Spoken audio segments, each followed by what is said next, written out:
Welcome to ഷെലൻസ് kitchen. ഇന്ന് ഞാനിവിടെ പരിചയപ്പെടുത്തുന്നത് ഒരു തേങ്ങാപ്പാൽ ചിക്കൻ കറിയാണ്. പാൻ ചൂടായിട്ടുണ്ട്, അതിലേക്ക് വെളിച്ചെണ്ണ ഒഴിക്കാം. ഇപ്പോൾ വെളിച്ചെണ്ണ നന്നായി ചൂടായിട്ടുണ്ട്. അതിലേക്ക് നമുക്കൊരു 6 അല്ലി വെളുത്തുള്ളിയും ഒരു ചെറിയ കഷ്ണം ഇഞ്ചിയും ചേർക്കാം. നന്നായിട്ടൊന്ന് സോട്ട് ചെയ്യാം.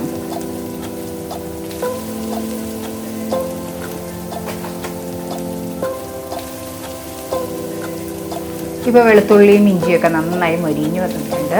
അതിലേക്ക് 1/4 സ്പൂൺ പെരിഞ്ചീരകം, ഒരു ഏലക്കായ, ഒരു കഷ്ണം കരയാമ്പൂ, 2 പട്ട ഇവയെല്ലാം ചേർത്ത് കൊടുക്കാം. ഇനി നന്നായിട്ട് ഒന്ന് സോട്ട് ചെയ്യാം. അതിലേക്ക് ഒരു സവാള നീളത്തിലരിഞ്ഞത് ചേർക്കാം.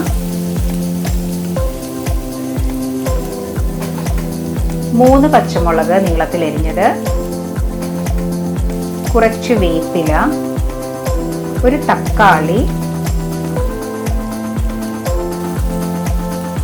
ആവശ്യത്തിന് ഉപ്പ്, ഇതെല്ലാം ചേർത്ത് നന്നായിട്ട് ഒന്ന് നമുക്ക് മിക്സ് ചെയ്തെടുക്കാം.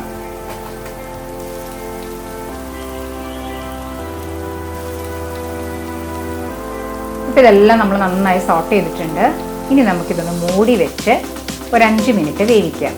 ഇപ്പം 5 മിനിറ്റ് കഴിഞ്ഞു. നമ്മളുടെ സവാള, പച്ചമുളക്, തക്കാളി, വേപ്പിലൊക്കെ നന്നായി വഴന്നു വന്നിട്ടുണ്ട്. അതിലേക്ക് നമുക്ക് മറ്റു വേണ്ടിയിട്ടുള്ള മസാലപ്പൊടികൾ ഇടാം.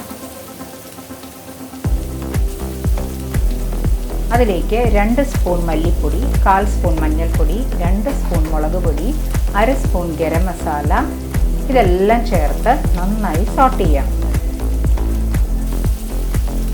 എരിവ് ഓരോരുത്തരുടെ ആവശ്യത്തിനനുസരിച്ച് കൂട്ടുകയും കുറയ്ക്കുകയും ചെയ്യാം. ഇപ്പം നമ്മളുടെ മസാലപ്പൊടികളൊക്കെ നന്നായി സോട്ടായിട്ടുണ്ട്. അതിലേക്ക് നമുക്ക് ഒരു 3/4 കിലോ ചിക്കൻ ചേർക്കാം.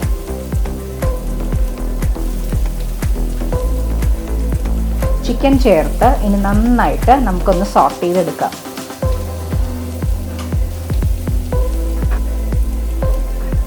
ഇപ്പം നമ്മളുടെ ചിക്കനിലേക്ക് നല്ല മസാലകളെല്ലാം നന്നായിട്ട് പെരണ്ട് വന്നിട്ടുണ്ട്. അത് നമുക്ക് ഇനി മൂടി വെച്ച് ഒരു 15 മിനിറ്റ് വെക്കാം.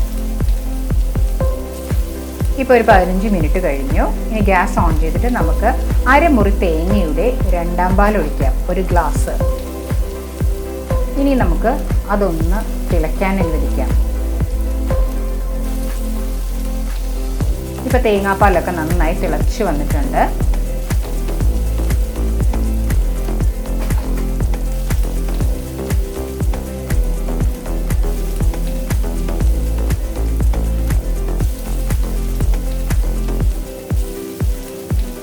ഇനി നമുക്കത് മൂടി വെച്ച് 6-7 മിനിറ്റ് വേവിക്കാം. ഇപ്പോൾ ഒരു 7 മിനിറ്റ് കഴിഞ്ഞിട്ടുണ്ട്. നമ്മളുടെ തേങ്ങാപ്പാലൊക്കെ വറ്റി വന്നിട്ടുണ്ട്. ഇനി നമുക്കതിലേക്ക് 1/2 ഗ്ലാസ് 1ാം പാൽ ഒഴിക്കാം. നല്ല തിക്കായിട്ടുള്ള തേങ്ങാപ്പാലാണ് ഒഴിക്കുന്നത്. ഇപ്പം നന്നായി തിളച്ച് വന്നിട്ടുണ്ട്. ഇനി നമുക്കത് ലോ ഫ്ലെയിമിലിട്ട് മൂടി വെച്ച് 5 മിനിറ്റും കൂടെ വേവിക്കാം.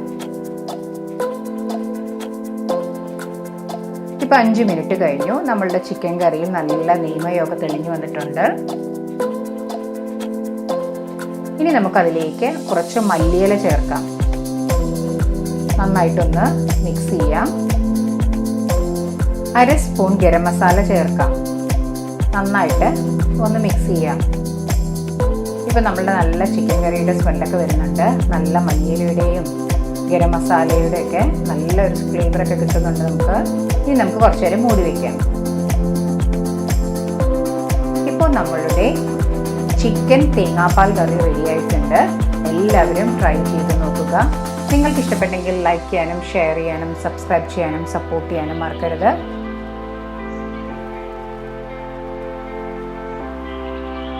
തൊട്ടടുത്തുള്ള ബെൽ ഐക്കൺ പ്രസ് ചെയ്താലേ ഇനി ഞാൻ അടുത്തിടുന്ന വീഡിയോയുടെ നോട്ടിഫിക്കേഷൻ കിട്ടുകയുള്ളൂ. Thanks for watching my channel.